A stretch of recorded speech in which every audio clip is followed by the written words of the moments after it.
Hello, everybody. It's a pleasure to be here. It's lovely to be here in the morning. The morning is good for philosophers to speak up, not to speak about what they know, but to think about what they love to know, love to get to know. Thank you very much for the brief introduction of each of you.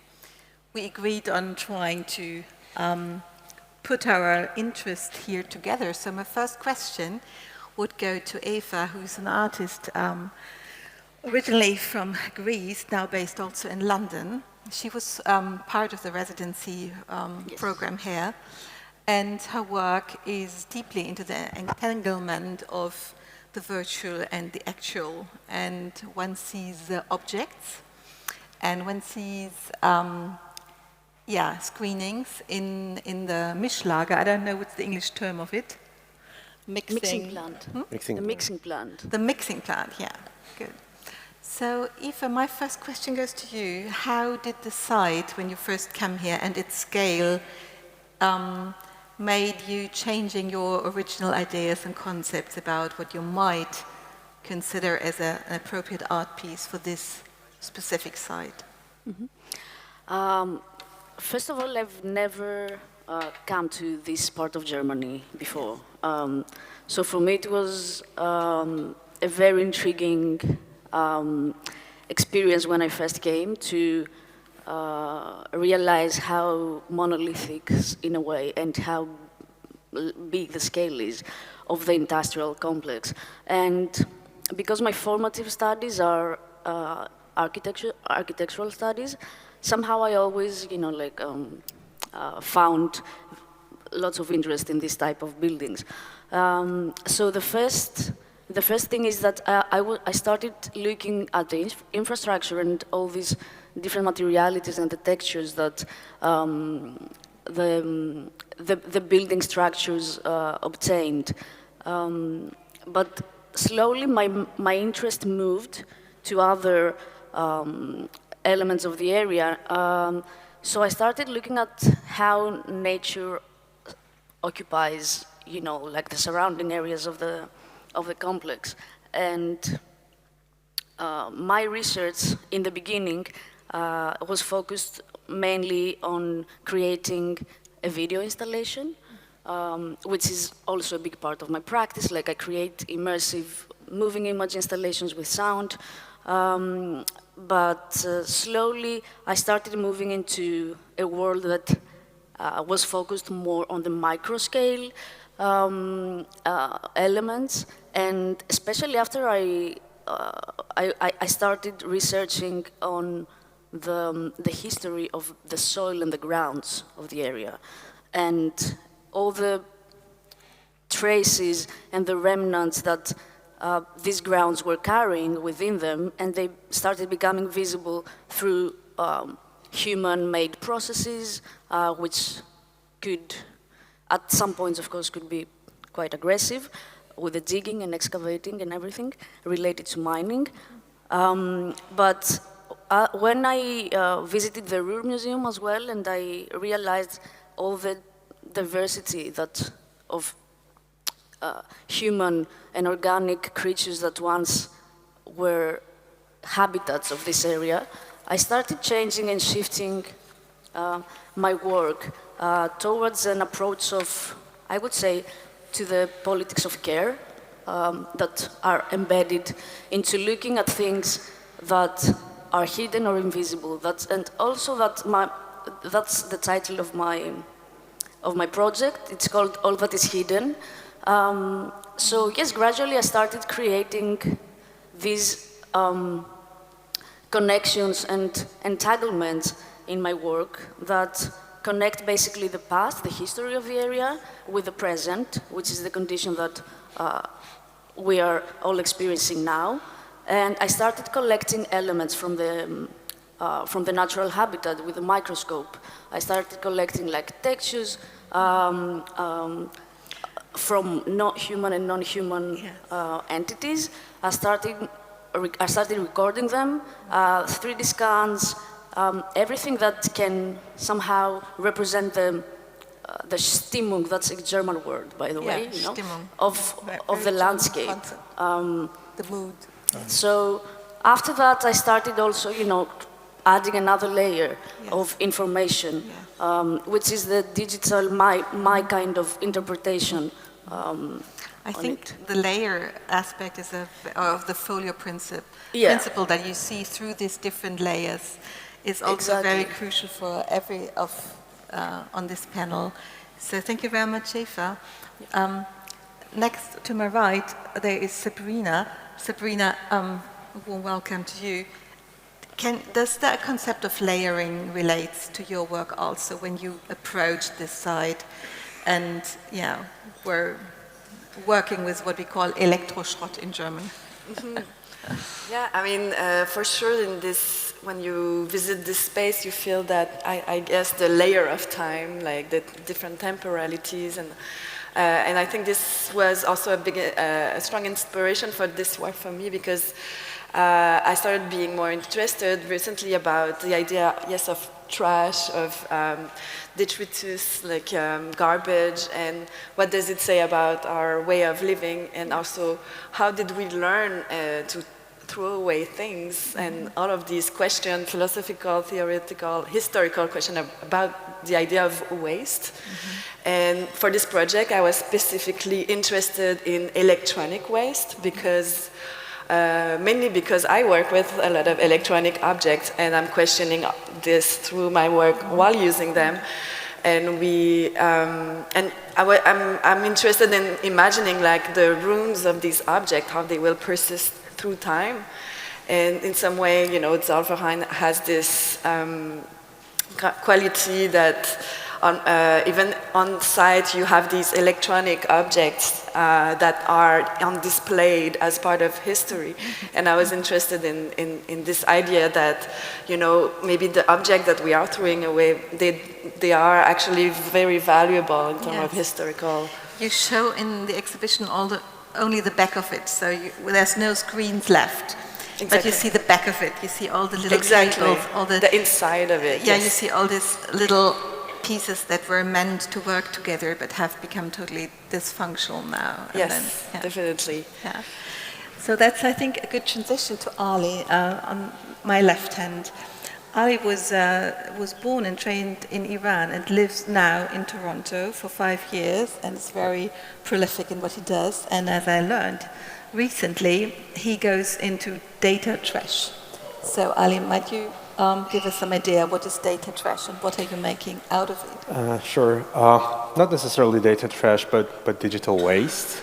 And it's a bit different from e-waste, the concept that we've started thinking about it since like 10 years ago, early 2000, that what happens to computers and all of the devices. But the term digital waste remains where we're all producing digital data, especially on social media and all of the websites, any images that you posted so many years ago on social media.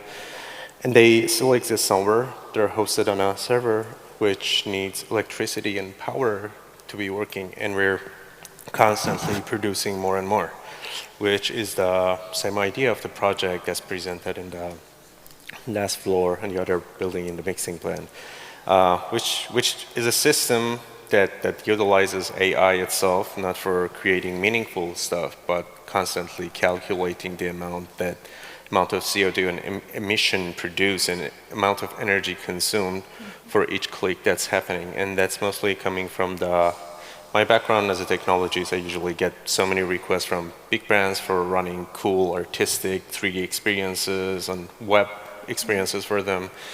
And I was like, over the past 2 years, it was my concern to see how much data we're using for each project, and the project is done and left somewhere. There might have been, like, they may have some visitors somehow, but usually those projects are left somewhere. And this whole context of internet seems to be claiming to be a very clean platform seems not to be very clean, because there's no landfill for it, and everything that's produced remains there.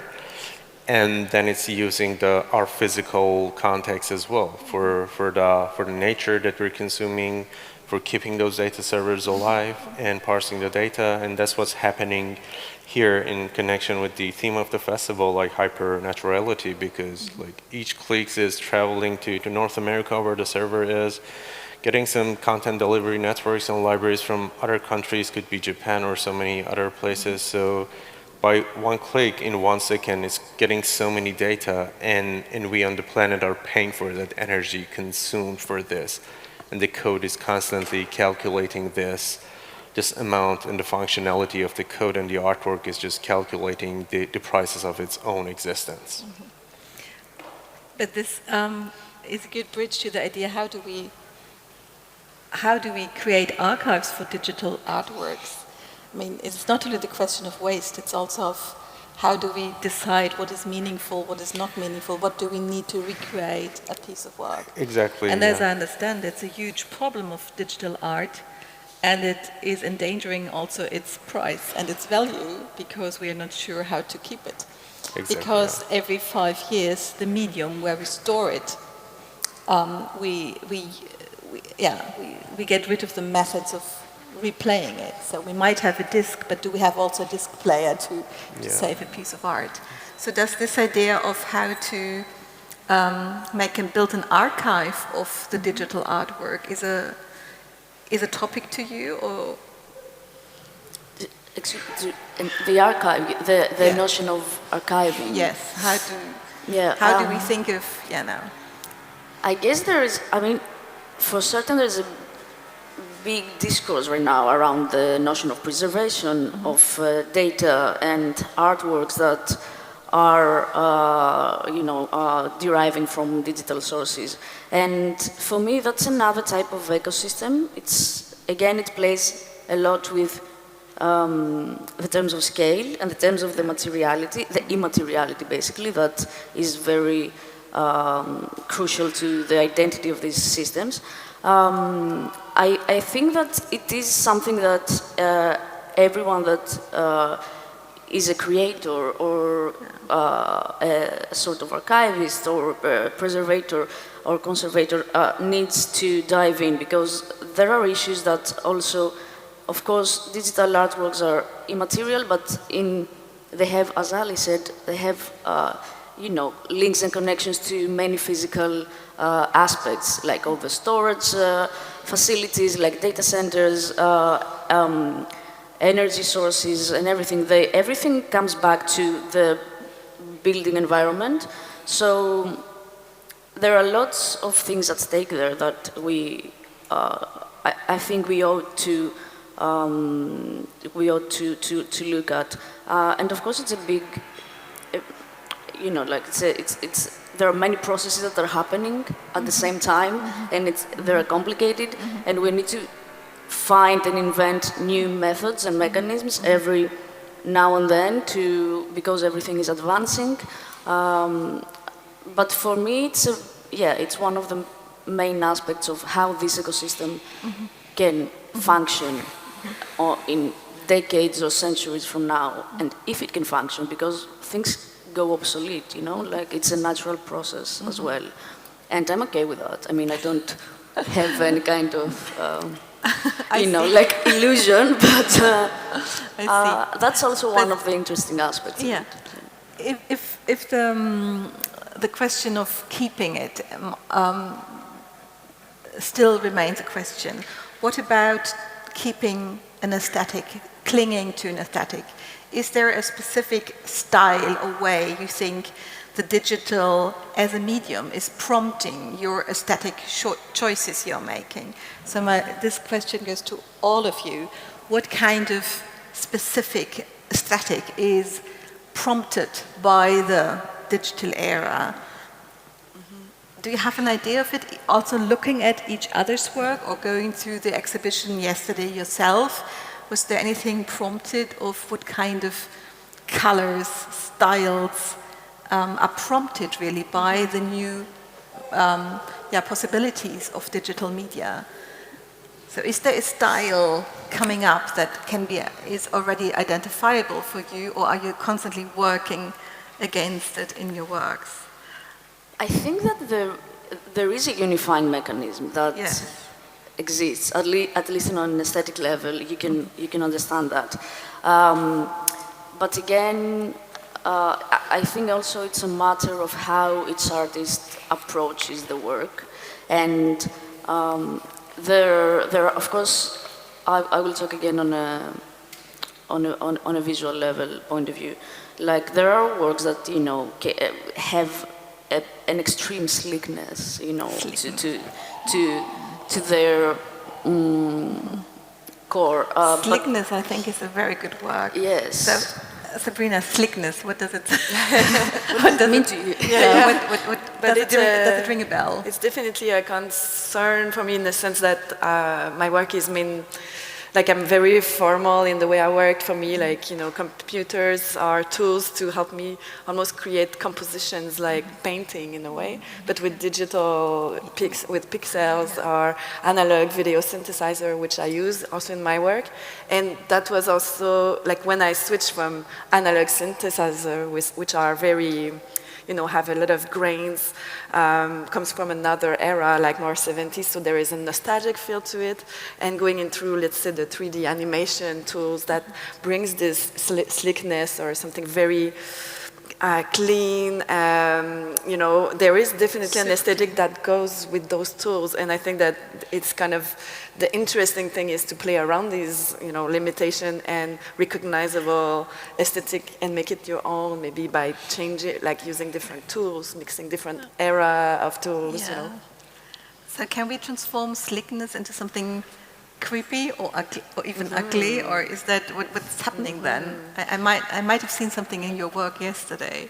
There was something really uncanny about it, how you use the slickness. Yeah, I think there is this quality that, sorry. Make it slimy. Exactly. Turn the slickness into that idea of maybe touch, feeling. That's something we Sliminess. also have in common with Eva, like to go and explore these creatures that you can make emerge from those digital tools.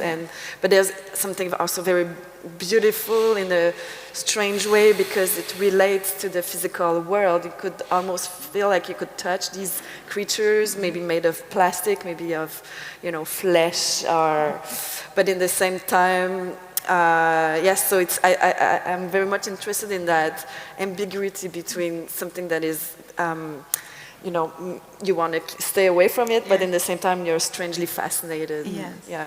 Lovely. We both love Cronenberg, so I think that's quite visible in our works. Yeah, that's nice. So, Ali, does slickness or cleanness of the data, how do you, knowing that you also work with sound, right? And so is it working on a sound level also to work against it, or what kind of beauty can you bring out of it?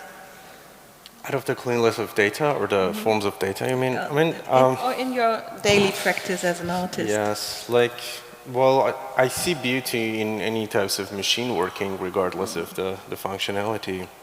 And codes and data are the same thing. That's the same thing that they have in common with nature, because I think the way that we invented technologies and how we evolved it is pretty much inspired by nature, like the aircraft that was inspired by the birds and everything. And the flow of the data and the codes, they seem to be very natural, but with exception that failure is the first thing that I want to see from the data or from the technology.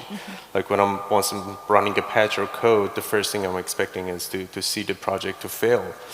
While I don't have this expectation from nature, like this sublime mycelium networks that you see in shrooms and how they evolve, it is pretty much similar to the logic that we have for the data and codes, but with a very big difference that's a failure. So there's so many data, like we utilize data for having meaningful results, for making applications and studying what we're doing in bigger like industrial context, to study data and find the relations between the usage and the amount that we consume for the data. But yeah, the data, especially once we see recently in data visualization, there is a beauty in forms of data. That's the same discussion that I had last night with one of the viewers, that to her, like the point cloud systems that I'm using, she said, I felt it's just repeating, and then I realized it's a live thing because every time it changes. So you see that the patch, that's the difference between a generative patch and a rendered video, that you see the point cloud from this, and that's the point cloud, there are so many dots, but then you realize the formations and the relations that they have, and each time it's reset, there are new possibilities and new forms. That's going back to your question about the archival.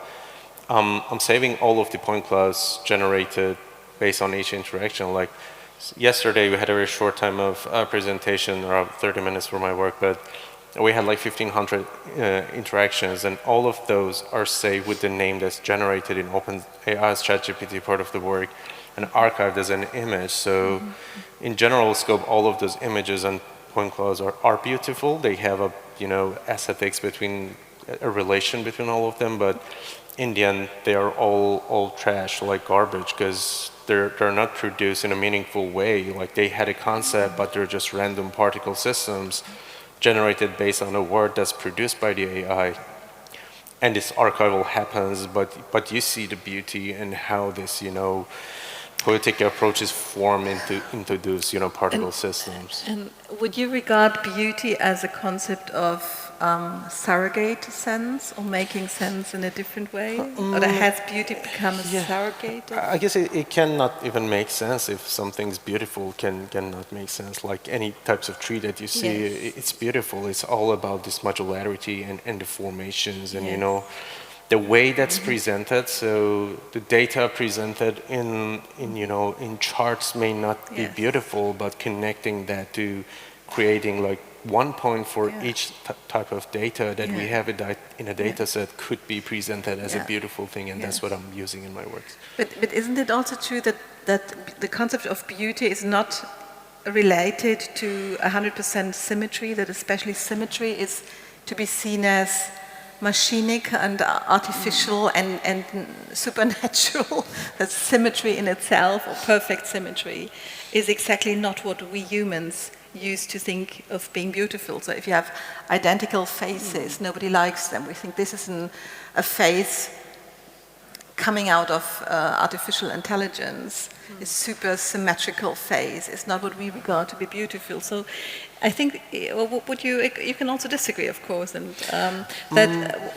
so I'm more interested in what particular kind of beauty are you making out of it when you, because as an artist you're always a translator, you translate your thoughts and reasonings and your judgments into something that becomes a physical entity in a way, either being audible or being touchable or seeable also. So this question comes to all of you, because I've seen that lots of your works have like a screening where you can think, well, this could be produced artificially entirely, but then you have these objects, or it's also object related. And my question yesterday going through was, of course, what is the real relation between the objects that one can touch? But we are not so sure. They look as spit outs, they look as saliva having become metallic in a way. They look like objects. As you said, they are uncanny. We don't really want to touch them. There's something about them where we think they might be. But for me, the answer to that is very straightforward in a sense that in the video I used 3D scans of objects, and some of them are in my installation, and even like I've scanned some electronics on display here at Zollverein and integrated, literally in the video. So it's for me that's a way to bring from the physical world and bring it into the virtual and reappropriate it, situate it in another time. And for this installation, I wanted to use also these objects as, in a way, it's a little bit like if we could imagine the future of these objects and to have them in the space, kind of bring them closer of our time now, and that the video would be more into the future. So I think that experience of the work with physical object is very important, and a lot of artists working in similar fields as I do, I think we are also maybe working always with that screen that we want to cross in, go live inside this screen. So there is this frustration not being able to touch what we're doing, like sculpting with light, and there's always this interface. So I think there is this you know, kind of desire to bring this world into our material world. In a way. Yes. I was smiling because when I am at an exhibition or in a museum, I always, even though I know the material might be, you know, something we all have touched, marble or steel or whatever. I always have the urge to touch things. I don't know why. Because I feel more connected to them in a way. And because basically I feel that our scale, because we're humans, of course, we understand things better when we place our bodies next to them, and even more when we feel them or touch them. Yeah. But for me, it's also a very important thing to have this constant dialogue in my work between materialities and different kinds of objects and textures, and all these, they form another type of narrative. They're all agents, different types of agents that they form a narrative, the narrative that I choose to present at that particular moment. And I agree a lot with what Sabrina said as well. Like, also, I mostly because I start working with digital tools, I follow a reverse process that I bring, the physical comes after the digital. Like, for me, I observe the physical, the natural landscapes, for example, through different scales, and then there are many levels of translation until you see the final outcome. So I take, you know, like I collect elements, let's say, and then I am trying to reconfigure everything on the digital environment and bring it back to the physical one. So there is a certain abstraction, you know, that happens through these processes. There are some certain gaps that are very crucial to the decisions that an artist has to take in order to form the final object. But personally, I'm not so keen to the term of beauty. I'm more keen to the term of honesty, how honest an artwork can be to your intentions, for example. It's nice that you give us the idea, the concept of gap, this gap that, I mean, it's true that the primary project here is virtual, and then transforming into it something analogous is in a way already an imposture. It is already a sign for hybris or whatsoever. And we are used to say, oh, the digital world, that's just on screens happening and maybe immersive sound. But with this concept of constant immersion and entanglement, we are now in the age where the digital is not left to screens and not left to plug in earphones. It is really becoming a natural way of interaction. Therefore, my question is also, maybe to round up, what do you think of survival in a broader sense? We talked about traces, so especially in your work, Eva, you said, I was detecting into coal, the coal we were bringing up has a history of 34 million, hundreds of millions of years, as we have like air encapsulated in icebergs, and if they melt, this air from long ago is, you know, brought to our circulation. So I think the question of survival is not the question only of survival of the humankind, but it's also the question of survival of objects, of traces, whatsoever.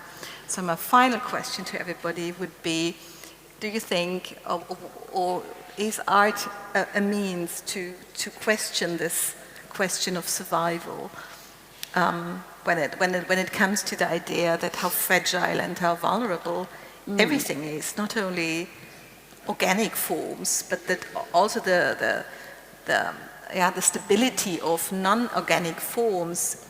I think, if I may, this is something also very present in the work I'm showing now, and the question of those objects, what will survive of them, and how long, and maybe in a million years they'll still be there, and the humans won't be there, but maybe new forms of life could emerge from these objects.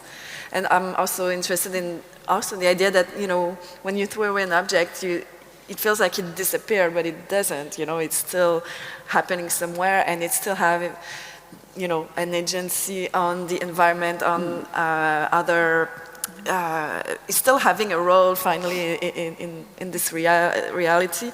So it's never disappearing. So it's kind of a survival. This object becomes something else. So I think it's a lot about this idea of, I don't know if it's survival or Afterlife. kind of, yeah, like what is happening to these objects that have disappeared of our conscience, and will we survive also this world that we are constructing and destructing? Abi Warburg had this beautiful term, or coined this term of, after Edward Taylor and others, to think of this afterlife of things that become a part of a different circle of reusage and constantly reused, and they carry, like traveling concept, they carry things from the past, but they are not readable entirely in the context of the past, but with this layering of all the times in between. So is it survival, afterlife, or is it nothingness? So what's your approach, Ali? Well, I think we're making the platform as humans, because we've been always doing it like, and we usually come to think about it once it's late, like after we see the consequences of our actions, and then try to make sustainable platforms for it.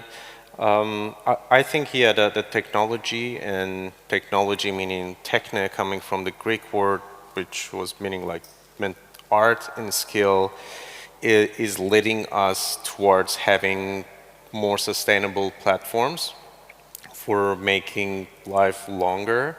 But again, as we mentioned, like destruction is aligned with nature of humanity. Like wherever we go, we start, destroying things unconsciously.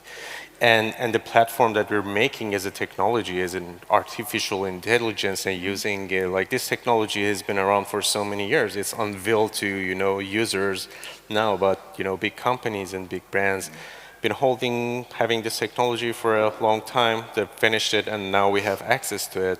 So guessing that what's the next thing, it's a bit, nonsense for me, because I know it's almost exists somewhere in some computers on the internet. We don't have access to it, but the answer is there.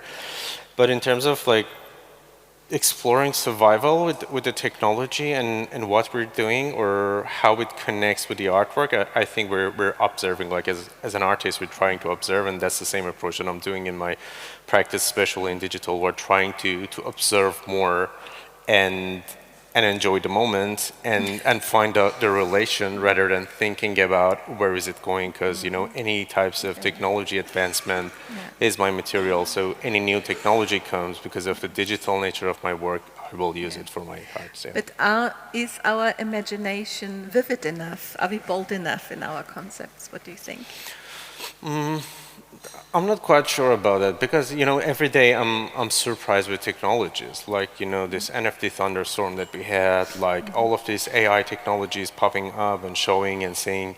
So that's the approach that I have, like using those technologies not in a way they're defined to be or be used for, but abusing them, like hacking them, because my artistic career started with hacking digital assets, or like electronic devices. And what's interesting for me is how to take something out of those that are not meant to be. That's the same thing that's happening with some of the other artworks in the exhibition. And I know you are going to work with drones. Yes, pretty soon. Yeah, that's going to be the. Maybe you give the audience an idea of it, because it's exactly the same type of drones. Yes. That plays a crucial role in the. Yeah, it was supposed to be a secret, actually. Yeah, because that's my next project. But because I told you, I can just share it. And yeah, I've been working a lot with EEG systems and EEG brainwave scanners, connecting them. I've been like talking with some neuroscientists, but in the end it didn't make sense, because I'm just using those data, and those data are limited. I don't want to have a meaningful relation between those data to find the different states of mind. But I'm using those data for controlling 2 drones trying to make an artwork. Which is like a very aggressive act, having some shooting stuff for creating that artwork. And drones have been around for a decade, I guess, and available to users. But the way that we're using the drones in lots of protests and like the wars that we have, is turning into something that the technology is working against what we planned for it, and for mostly controlling, for, again, destruction. And yeah, that's what my next project is about. So it's not very related to technology investment, but the role of technology in social life and how different, mindsets and people, how use them in different ways. Lovely. Yes, so are we bold enough? Should we be bolder? How vivid is our imagination? What do you think, Eva? I think we should always be bolder in general. Like, I don't know, Yes. it's a way of going forward and proceeding forward. And I think what you mentioned as well, like accepting the fact about survival, I mean, accepting the fact that things change is already a bold, perception. And for me, I think there is a phrase that Astrida Neymanis has written, and while talking about that, basically, and she's saying that bodies are always becoming other bodies, and for me that lies in the core perception of survival and going forward. Sabrina, you have the last word. I thought this was such a great last word. Yeah, I mean, being bold is a good question. I don't think about boldness like this, but I do think about, keep challenging ourselves, our perspective, take nothing for granted, and questioning is maybe a key word for me. Yeah. So all this panel closes with this famous saying of the French artist Picabia, our head is round to turn around its ideas. Unser Kopf ist rund, damit das Denken die Richtung wechseln kann. Thank you. Thank you very much. Thank you.